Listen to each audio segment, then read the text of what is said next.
Larissa Chow beberkan isi chat dengan pria lain, akui pernah pukul Alvin Faiz. Meski sudah resmi bercerai, hubungan Alvin Faiz dan Larissa masih terus jadi sorotan. Terhitung sudah 2 tahun lamanya bercerai, namun Larissa dan Alvin Faiz masih saling serang di media sosial. Sebelumnya, Alvin Faiz yang membongkar bahwa Larissa diduga selingkuh karena ada chat dengan pria lain. Kini Larissa yang tak tinggal diam. Larissa buka suara melalui manajernya yakni Adit Jagoan saat berada di Ciputat, Tangerang Selatan pada Selasa, 17 Januari 2023. Soal chat Larissa dengan pria lain, apa yang disebut Alvin Faiz, hal tersebut tak dibantahnya.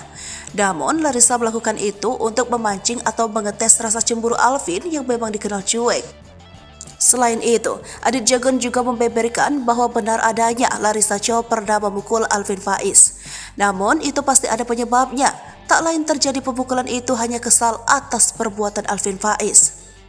Hal tersebut tentunya dinilai sangat wajar dan merupakan ungkapan kekesalan seorang istri atas ulah suaminya. Masalah itu disebut besar meski Adit tak bisa membuka secara gamblang apa masalahnya saat itu sehingga Larissa sampai memukul Alvin Faiz.